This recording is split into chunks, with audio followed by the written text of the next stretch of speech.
Welcome back to Keeping the Faith with PJP. I'm your host, Vinny Cazzetta, along with my co-host, Andy Souter. And our second guest tonight is also a PJP board member. And like our co-host, he is also a graduate of St. Pius X High School. And he is spearheading and has been for the last couple of years our EITC program here at PJP and has really helped develop it into a really, really vibrant program that has had so many positive impacts on our students. So welcome, Jeff Mehallick. Good to have you here. Thanks, Vinny. Glad to be here. So Jeff, before we learn more about the EITC program, I'd like for you to tell our listeners about your rich history with Catholic education and the Archdiocese of Philadelphia. You've been involved with Catholic education for quite some time on many different levels, and I think it's important that you share that with our listeners because it's really impressive. Thanks, Vinny. In about the late 1990s, early 2000s, I got a call from Father Bongard, who was the president at Pius at the time, and he asked me if I'd like to participate on a small team that was going to conduct a feasibility study to determine whether we should build a new high school in Montgomery County. I did the quick math and realized that my 3 children might have a chance to go here, and I said absolutely. So I was the lone Pius layperson represented on the feasibility study, and that led to some time on the planning committee for the school, the design committee. So if anybody doesn't like how things were designed, I might have participated in that. The build committee, and then it led to some time on the Board of Education for the whole Philadelphia Archdiocese. After that, I got involved with Holy Cross in Collegeville, spent 6 years on that board, 2 terms as chair, rolled off, and then some people I know that were involved in PJP recruited me to come back to the board at PJP. I had an early stint on the board at around the 2012 to 2014 timeframe when Andrew was there as well. So I've had a couple different stints here. Prior to Pius closing, I was also the chair of the board at Pius, and had a couple roles on St. Joseph's University board as well. So from grade school to college. Very, very illustrious background, very variety of a background, would you say? I was going to speak on this, but Jeff obviously more eloquently gave the time frame. But if you talk about somebody whose blood is in the bricks at PJP, it's Jeff. He was working on this school before probably it was named, and certainly before ground was broken. And I know he lived through a lot of struggles, disappointments, battles, but I think he's probably a proud father to see what's become. Absolutely. It's a great place. Yep, absolutely. So Jeff, you and I have been working a couple of years on your passion of EITC, and to a lot of people out there, it's this fuzzy idea that they've heard about it, but might be too good to be true, but not for me. And so I think it would be good for our listeners for you to give them the kind of EITC 101 talk about what it is and how it's impactful for our students, and how it's also a great opportunity for them as well. Okay. Well, let me give you the elevator pitch, then I'll go back and talk about the importance and the value proposition and the process. The elevator pitch is you have the opportunity in Pennsylvania to redirect the tax dollars that you're already paying in to a school of your choice that they can be used for tuition assistance for families that are below certain income guidelines. That's the high-level pitch. The importance, though, if you go back and if you talk about real estate, in real estate, the keys to success are location, location, location. For Catholic school system, the keys to success are enrollment, enrollment, enrollment. As we talked with Bob earlier, that's one of our primary focuses on the board. When I had the opportunity to be on the Board of Education for the Archdiocese, it was in the late 2000s, early 2010s, and we had to recommend the closure of a number of schools. So I know intimately familiar with how important enrollment is and what a dwindling enrollment does to a school and the pressures it places on the finances. So from my perspective, the most important thing that we can do to support Catholic education and to ensure its long-term sustainability and viability is to make it more affordable to a larger number of families. And that comes by way of tuition assistance in general, and specifically a program that people in Pennsylvania can participate in is the Pennsylvania Educational Improvement Tax Credit Program. Now, what is it? I told you what the high-level description of it is. The value proposition to the donor, I believe, is A, you get a chance to have a say in how your tax dollars are being used. Because again, you're redirecting those tax dollars. B, you're getting a chance to support Catholic education, especially if that's important to you. This is a great way to do it. And it comes through in terms of the sustainability and growing the population of the school. Third, or C, you get a chance to help families realize their dreams of sending children to Catholic schools that they might not have been able to. And lastly, it's a way to maximize the impact of your charitable dollars. And I often say that to people, and I say, well, I have to explain that a little bit because it has to do with the tax credit itself. So in simplest example, oftentimes we use $10,000. If you wanted to redirect $10,000 of your tax money to PJP, you'd have to first write a check for $10,000. But then you would get a $9,000 or 90% credit on your taxes. So you're only going to come out of pocket $1,000 or 10% of your money to have a $10,000 impact on a child's life. And if you have the opportunity to itemize your deductions on your federal return, you can claim that $1,000 delta as a charitable deduction, and you're really only coming out of pocket $600 to $700, and you're going to direct the full $10,000 to the school. And that's an important distinction. When we donate to charities across the board, they tend to have to strip off administrative costs from them. So you're not even getting the full impact of the amount that you wrote the check for. Here, the amount that you write the check for is being directed to PJP, and it's being used for tuition assistance. And you're only going to come out of pocket, as I said, 6 to 7 cents on the dollar. So Andy, I know you also support the EITC program. You've been supported PJP through that program for a number of years. Anything you wanted to ask Jeff about the program? Jeff, what are some of the resistance that you see from people when you go out and try to pitch EITC?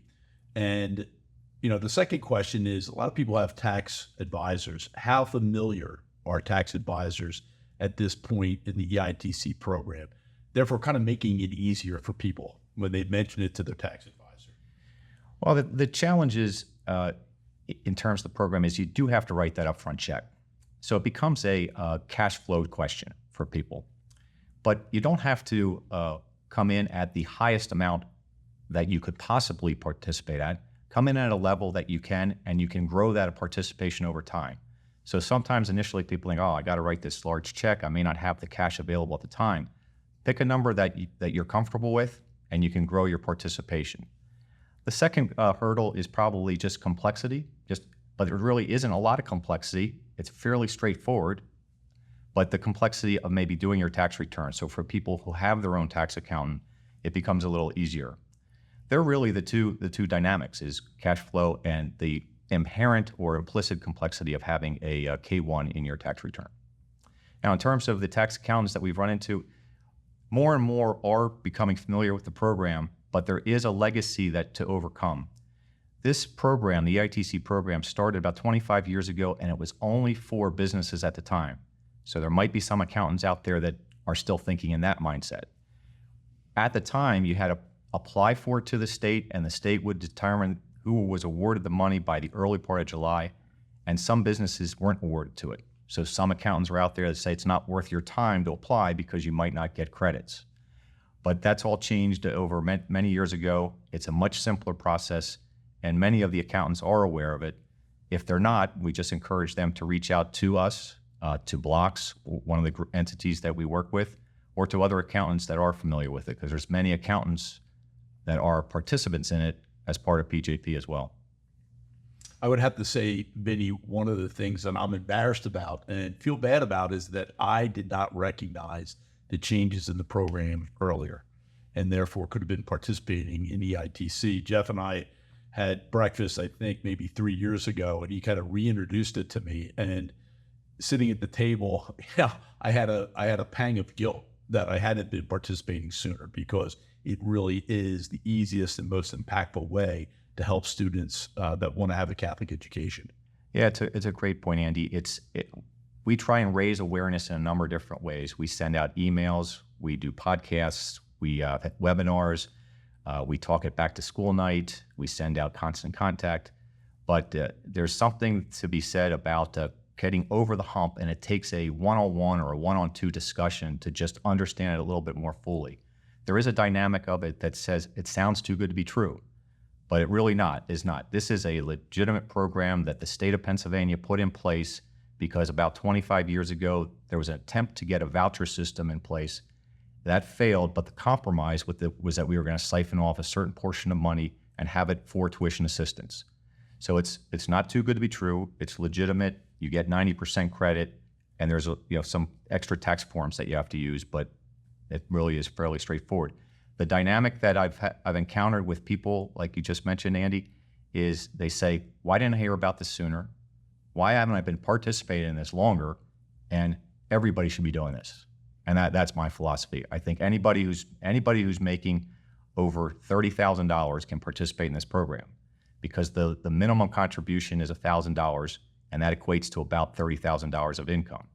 And you can participate up to the maximum of your tax liability. Key point, not the taxes due at the end of the year, because you're all paying into the system along the way. It's line 12 of your PA form, your tax liability. You can take your participation up to that level and have it wiped out by the tax credit. You know, Andy, we've talked at these podcasts about how happy we are that enrollment has increased. Last year, we brought in 212 freshmen, and this year, 217. And one of the main reasons for that, and you're seeing across the Archdiocese for schools that are having solid enrollment growth, is it's in conjunction with EITC increases. They go hand in hand, enrollment growth and EITC. So under Jeff's leadership in the last couple of years, we've more than doubled the amount of EITC money that has come in. Thus, we're able to help more families, and thus it has grown our enrollment. So it's been fantastic on that front, and really a great providing great opportunities for students who may not think Catholic education is a reality for them.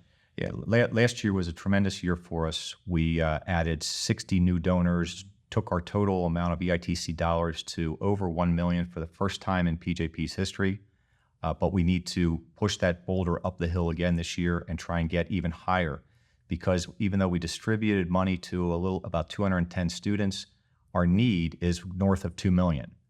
Now, 210 students, that's greater than 25% of this population. So we know that we're having a significant impact, because if we were to lose a number of those students, our enrollment would be challenged. So we need to work diligently to try and grow the number of people participating. And it's a program where we want broad participation.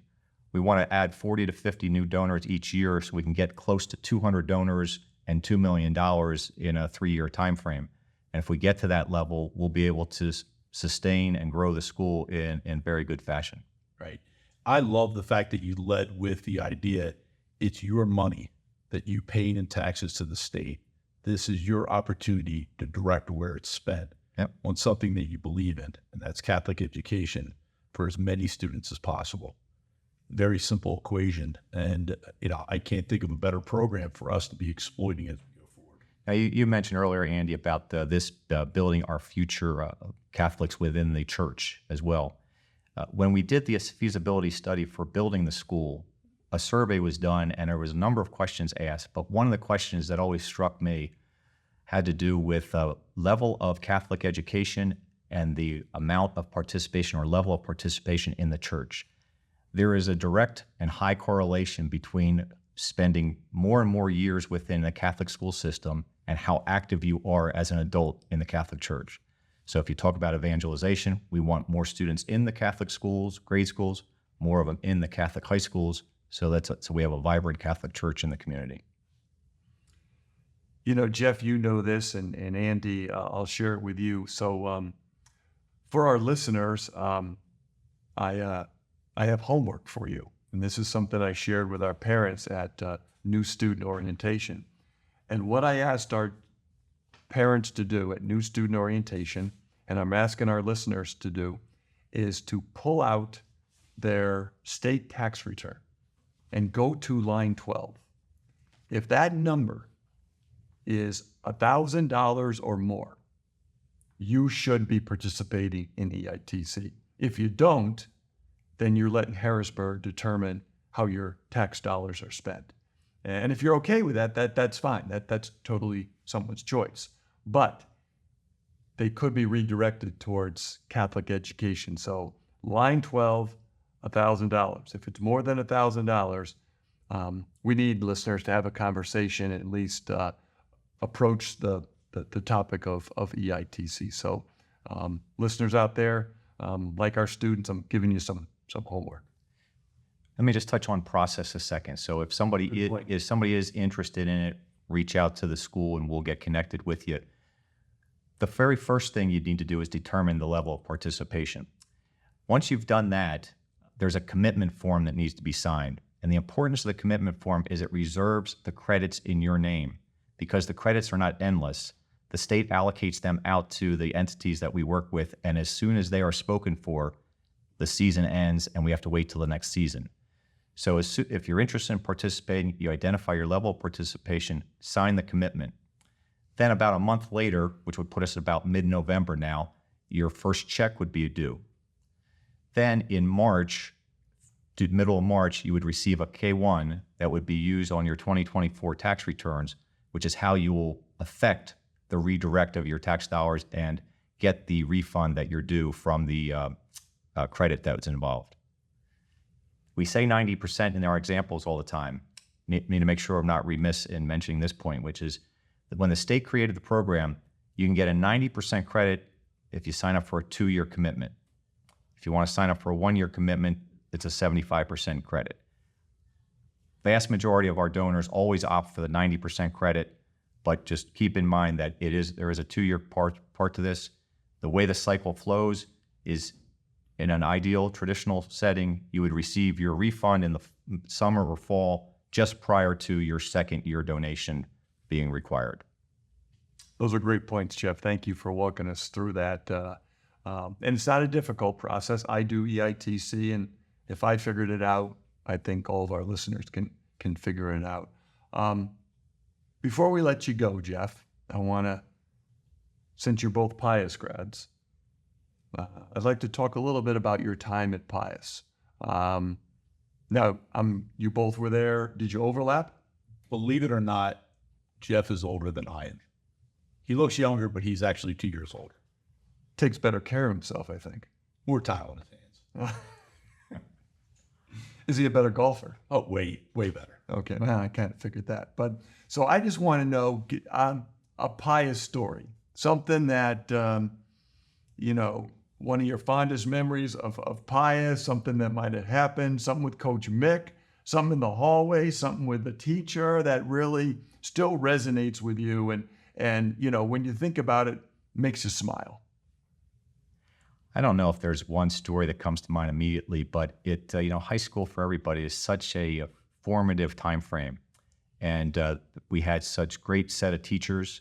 Some of them ended up teaching at the school for 50 years, a great set of coaches, like you mentioned, Coach Mick and Coach Basoda, who coached there forever. They started off as teachers and coaches of mine, and after graduating from high school, stayed in touch with them, became friends of mine, and now I still play golf with both of them if when I can. So I think it's about the relationships that you build, the faith formation that occurs.